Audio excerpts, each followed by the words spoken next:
story coming into the Minnesota home series isn't the rocker. It isn't the current situation going on with the Surge. It isn't new team changes.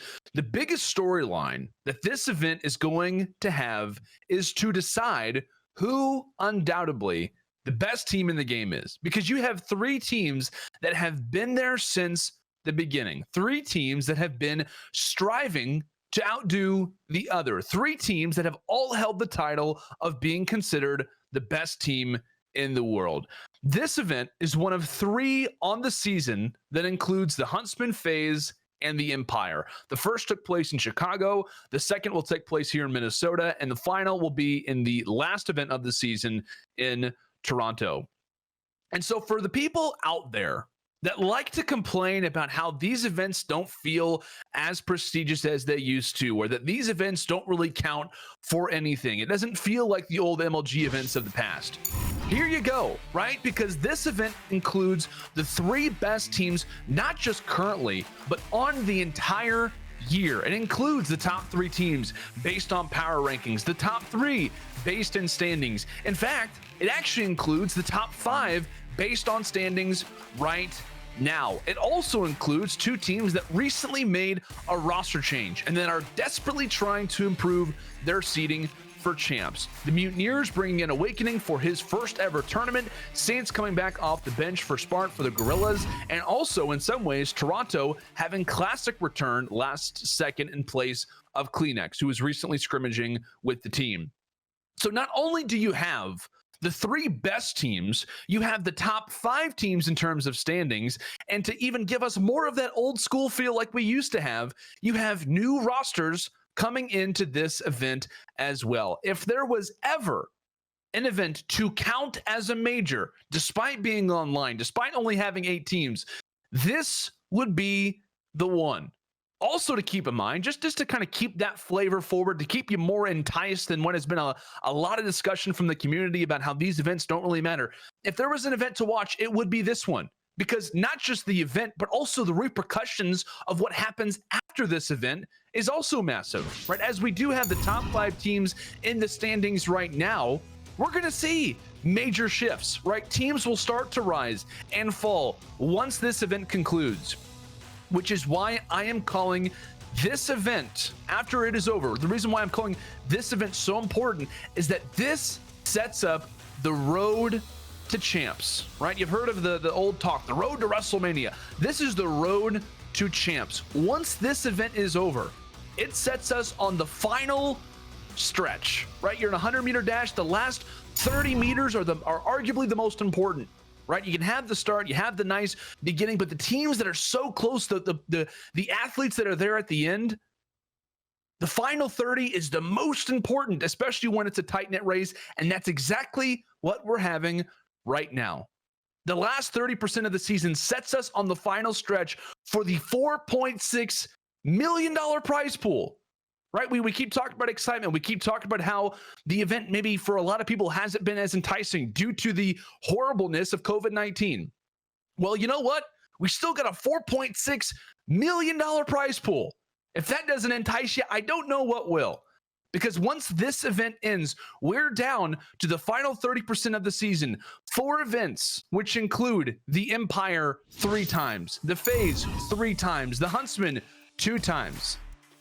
These 3 teams are clearly a tier above the rest. Not only are they looked upon as the current best 3 teams in the world, but as I said, the best 3 teams of the season, no question about it. As all 3 of these teams have 2 championships. All have 1 championship online. All have 1 championship on LAN. All are defending champions coming into the Minnesota home series.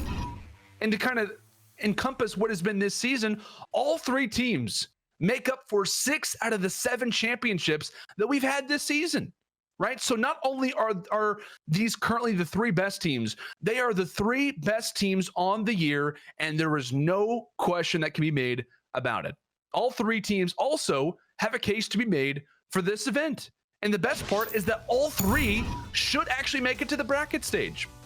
Chicago has to get through what is 3 teams, 2 that are officially making a roster change. The Gorillas bringing in Saints, the Mutineers bringing in Awakening. The Ultras seem to be bringing in back Classic, despite the incredible record that they put up online with Kleenex. If you're the Huntsmen, this should be yours, right? This should be your opportunity to guarantee yourself into the semis, and there should be no question around it.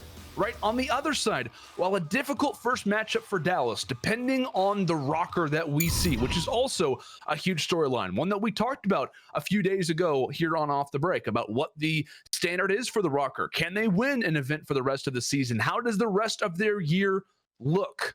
Depending on what kind of rocker that we see, it is going to be an interesting first matchup for Dallas.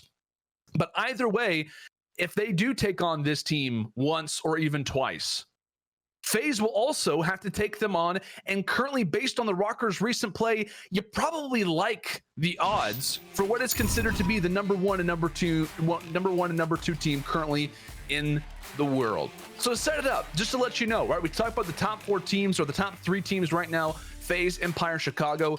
We should, and I say should, see these 3 match up in some iteration 3 different times, right? In terms of what should be their group. Faze and Empire should face off to see who gets the number 1 seed. As time goes on, depending on who wins between Faze and Empire, the 2nd seed should play the number 1 seed, and that number 1 seed from the other pool should be Chicago. So we've got 1 when it comes down to pools. We have the 2nd when it comes down to the first round of the playoff stage, or rather when it comes down to the bracket stage, and we should have a final composed out of 2 of these 3 teams. Again, the reason why this event is such a big deal is also because you have a real opportunity to see these top 3 teams face off in some iteration 3 different times. And that, for me, should be more than enough to decide who the number 1 team is ahead of this final stretch before champs. I also think it's somewhat even in terms of difficulty for all 3 teams, because if you're looking at a difficult Group A with Dallas and Faze, and if the Rocker continued to play at the same level that they have, which has not been great, then both teams have a face-off in which the winner will have the easier semifinal, right? And for Chicago, they have the easier start, but then have the more difficult end, because most likely they'll have to face off against either Empire or Faze first or second. They'll have to face off against them back-to-back series. Listen, this event ends the discussion that we've been having since the start of the season, right? Who is the undisputed number 1 team? And at times it has been a very one-horse minded race, right? There have been times where it's been, hey, this team, by no question about it, is the undisputed best team in the world. But now the slate is somewhat more even. But after this event is over, we will know, right? There won't be an asterisk that says, well, this team wasn't there, or this team didn't play this team. We're not going to have that this time, right? The hardest event of the season gives one team all the cards. It massively helps teams when it comes down to seeding for champs, which is what really all of this is about. You really want an event that matters? Here you go. The Minnesota home series will be and is the most important event of the regular season.